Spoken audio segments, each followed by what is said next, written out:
आपके साथ अंकिता पाल। ब्रीडिंग की शुरुआत करते हैं। केंद्र ने रामनगर नैनीताल के निकट राष्ट्रीय राजमार्ग 309 पर धनगढ़ी नाले पर पुल निर्माण की स्वीकृति दे दी गई। आपको बता दें कि सीएम पुष्कर सिंह धामी ने प्रधानमंत्री नरेंद्र मोदी और केंद्रीय मंत्री नितिन गडकरी का इसके लिए आभार भी व्यक्त किया। आपको बता दें कि पुल की स्वीकृति के लिए पुष्कर सिंह धामी लगातार केंद्रीय सड़क परिवहन और राजमार्ग मंत्रालय के संपर्क में थे और इससे क्षेत्रवासियों की लंबे समय से चली आ रही मांग पूरी हो गई है। और वहीं केंद्रीय सड़क परिवहन एवं राजमार्ग मंत्रालय ने इस संबंध में उत्तराखंड के प्रमुख सचिव लोक निर्माण विभाग को पत्र लिखकर अवगत भी कराया कि इस पर कुल 29.65 करोड़ रुपए की लागत आएगी।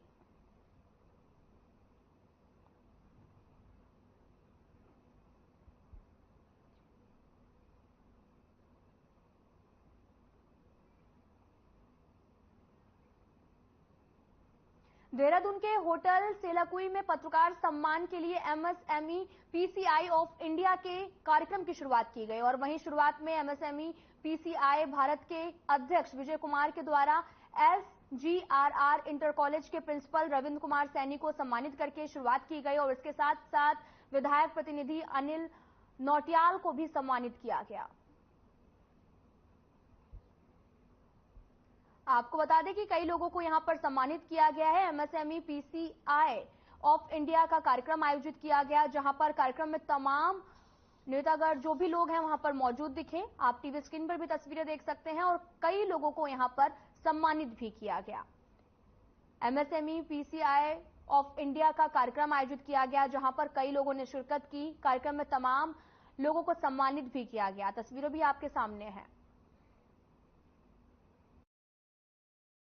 जो प्रेस कॉन्फ्रेंस है एमएसएमई प्रमोशन काउंसिल इंडिया से चलाए जा रहे अभियान के बारे में रखी गई है, जो कि एमएसएमई सेक्टर में हम लोग काम करते हैं। इसी के एवज में ये आज की कॉन्फ्रेंस रखी गई है। क्या उद्देश्य है इसका?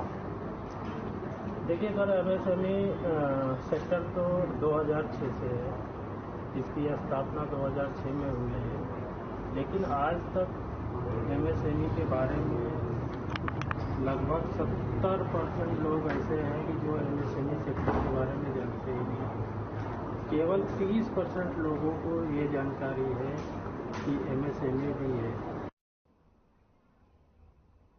तो वहीं देहरादून के परेड ग्राउंड में बागेश्वर धाम के पीठाश्वर धीरेन्द्र कृष्ण शास्त्री का पहली बार दिव्य दरबार लगने जा रहा है। आपको बता दें कि श्री पशुपतिनाथ मंदिर भारत चैरिटेबल ट्रस्ट की ओर से इस कार्यक्रम का परेड ग्राउंड के खेल मैदान में कराया गया। आपको बता दें कि पहले ये दरबार महाराणा प्रताप स्पोर्ट कॉलेज में 4 नवंबर शनिवार को लगने वाला था, लेकिन सुरक्षा कारणों से दरबार अब दून के परेड ग्राउंड के पास खेल मैदान में लगेगा। आपको बता दें कि दरबार में 40 से 50 हजार भक्तों के पहुंचने की भी संभावना है। धीरेन्द्र शास्त्री का दरबार शाम 4 बजे से शुरू होकर रात 10 बजे तक चलेगा।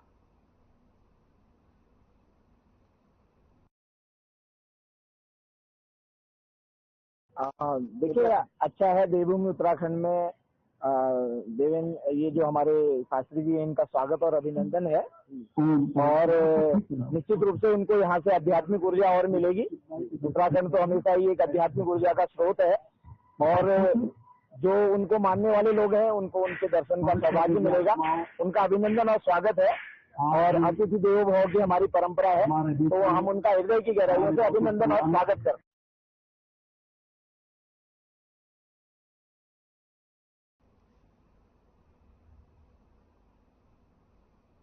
बागेश्वर धाम सरकार यानी धीरेन्द्र शास्त्री के परेड ग्राउंड देहरादून में आज लगने वाले दिव्य दरबार में भीड़ की संभावना को देखते हुए ट्रैफिक पुलिस ने एडवाइजरी भी जारी की। आपको बता दें कि परेड ग्राउंड के चारों तरफ की सड़क दोपहर 12 बजे से 0 जोन में रहेगी। 10 पार्किंग स्थल चिन्हित भी किए गए हैं, जहां पर वाहनों को पार्क कराया जाएगा। सिटी बस, विक्रम, मैजिक के रूट भी डायवर्ट किए गए। एसपी ट्रैफिक सर्वेश पवार ने भी कार्यक्रम में आने वाले सभी लोगों से अपील की कि अपने वाहन निर्धारित पार्किंग स्थल में पार्क करें।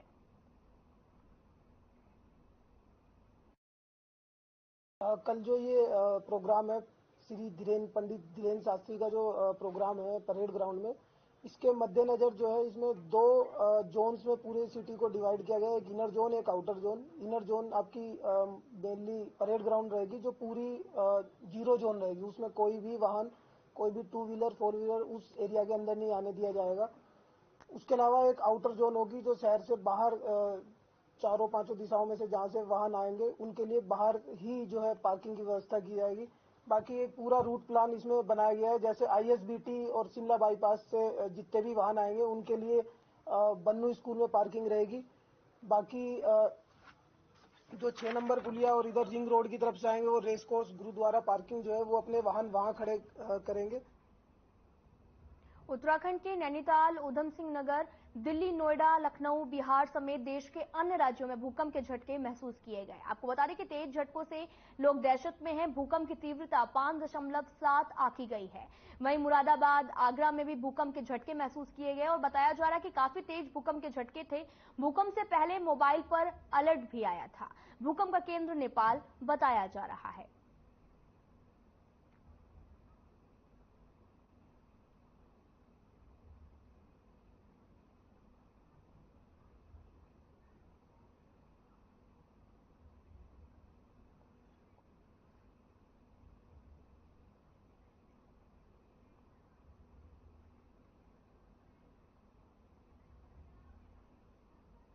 तो वहीं नैनीताल स्कूल का वार्षिकोत्सव कार्यक्रम है और कार्यक्रम में छात्रों ने प्रस्तुति भी दी है। सीएम धामी ने भी यहां पर शिरकत की। क्या कुछ कह रहे हैं आपको दिखाते हैं।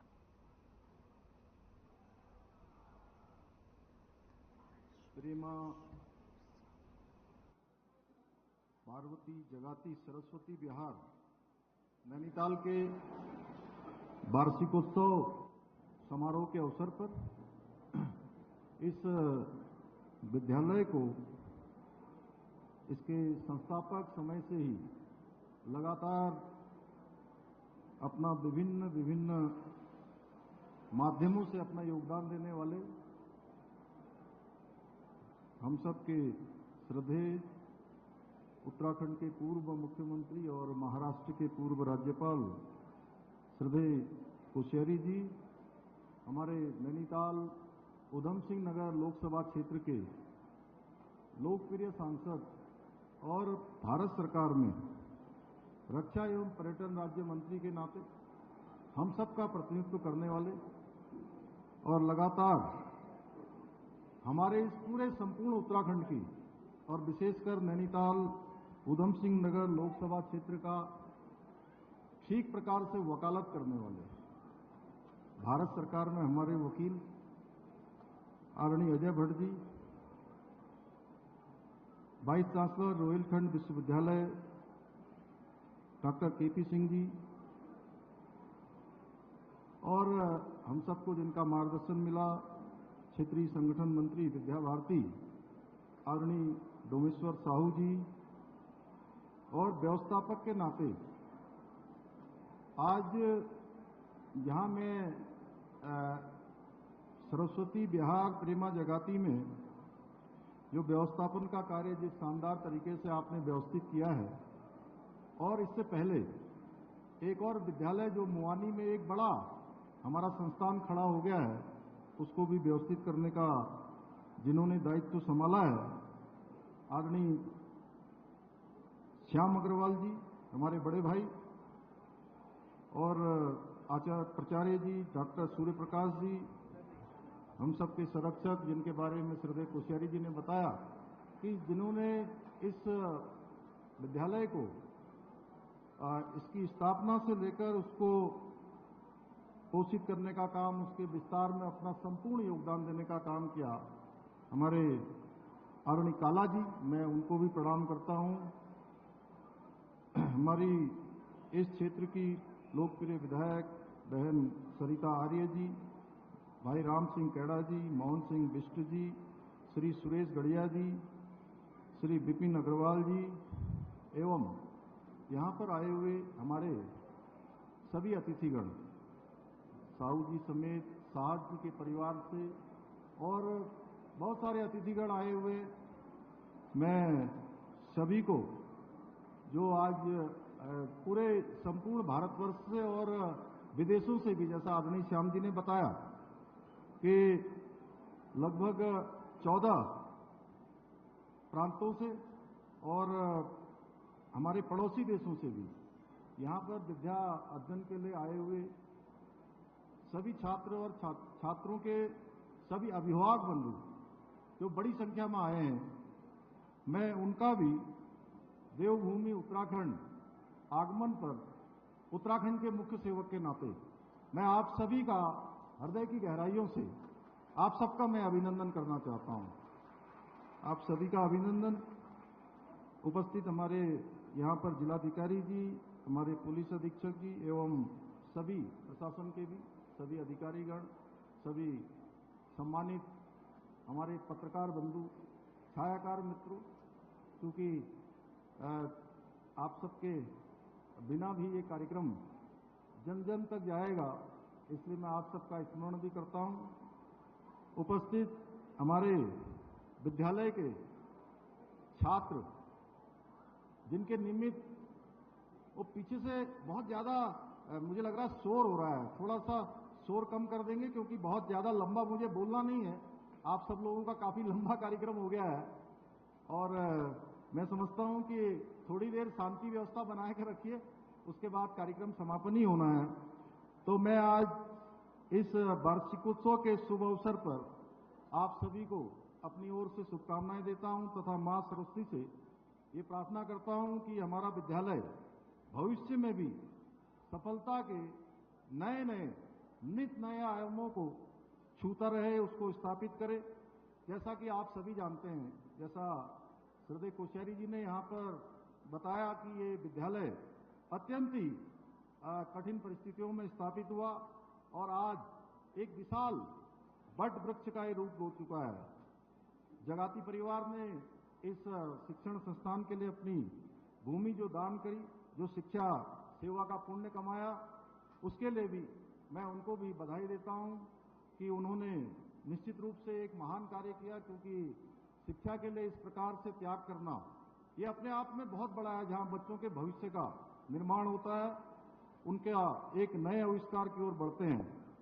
आज के इस समारोह में मैं अपने विद्यार्थियों से कहना चाहता हूं कि मैं आप सबके बीच में आकर और इस बहुत ही गरिमामयी समारोह में आप सभी के बीच में अपने आप को पाकर मैं अभिभूत हूं और आप लोगों के बीच में आकर जब भी मैं छात्रों के बीच में जाता हूं, विद्यार्थियों के बीच में जाता हूं, तो मुझे अपने बचपन का स्मरण होने लगता है और मैं अपनी बचपन की जो छात्र जीवन की स्मृतियां हैं, मैं यहां आकर भी जब हमारे विद्यार्थी अपना यहां से अभिनय कर रहे थे, अपनी प्रस्तुति दे रहे थे, तो मैं सच बताऊं तो मुझे बचपन के अपने बाल्यकाल से जिस प्रकार से जीवन में शिक्षा अध्ययन के लिए प्राइमरी पाठशाला से लेकर उच्च शिक्षा प्राप्त की, वो सभी कालखंड मुझे यहाँ पर स्मरण हो रहा था।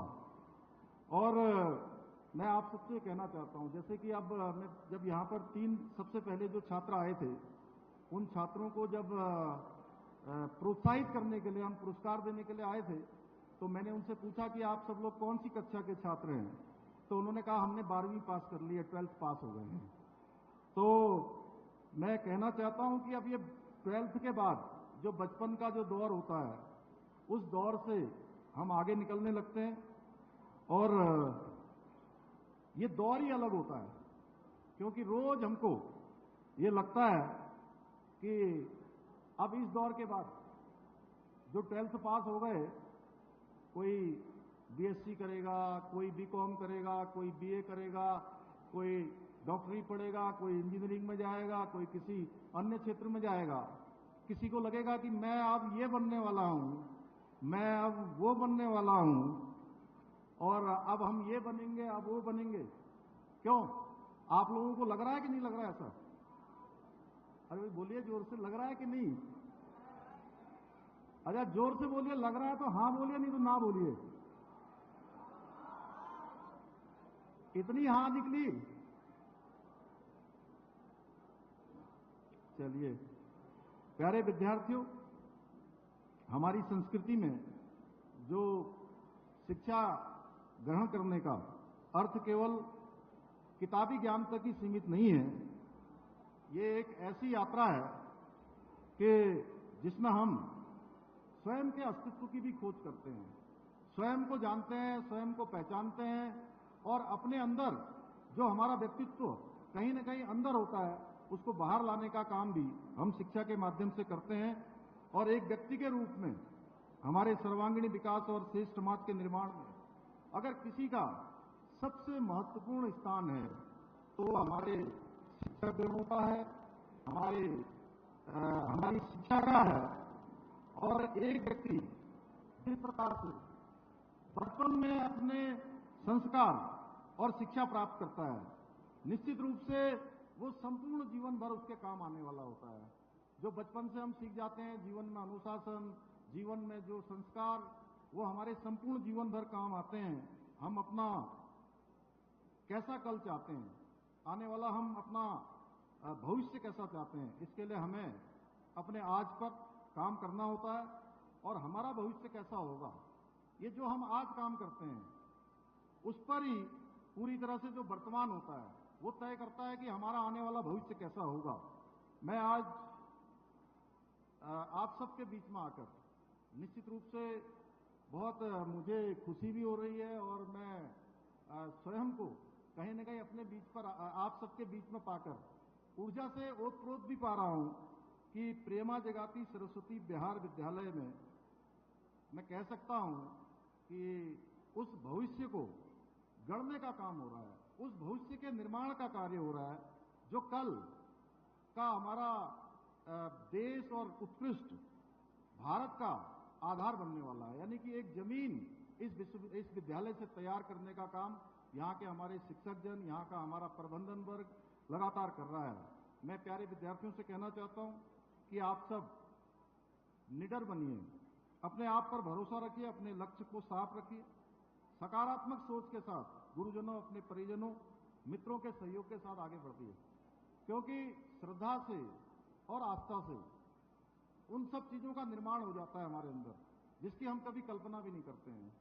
अगर अच्छे मन से, सच्चे मन से हम आगे बढ़ते हैं तो ये निश्चित मानिए कि भगवान की कृपा भी हमारे ऊपर होती है, भगवान का आशीर्वाद होता है और हम जीवन में जहां जाना चाहते हैं, जीवन में हम जो बनना चाहते हैं वो बन जाते हैं। प्यारे विद्यार्थियों, मैं आप सबसे कहना चाहता हूं कि स्वामी विवेकानंद जी ने कहा है कि मनुष्य अनंत ऊर्जा और अनंत शक्ति का भंडार है। वो जिस दिशा में जाना चाहता है, जो बनना चाहता है, जो करना चाहता है, वो कर सकता है। बस उसके लिए केवल जरूरत होती है स्वयं को जानने की, स्वयं को पहचानने की।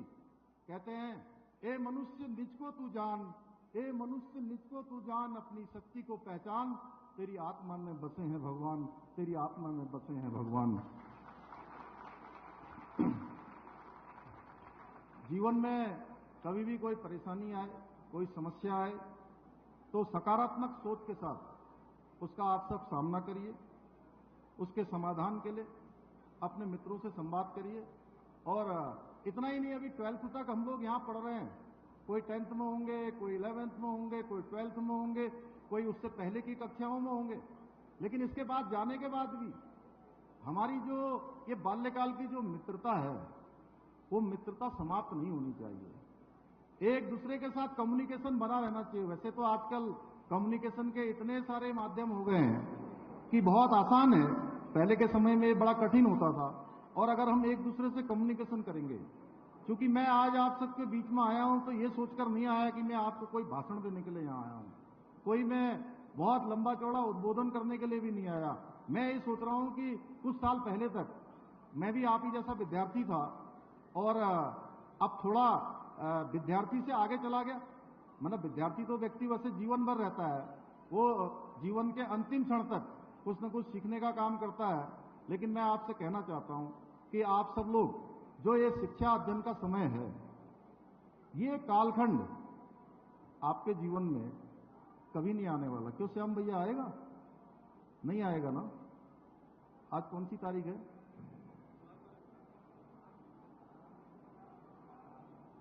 4 नवंबर 2023 और ये समय हो रहा है लगभग 1:30 बजे का समय बज रहा है।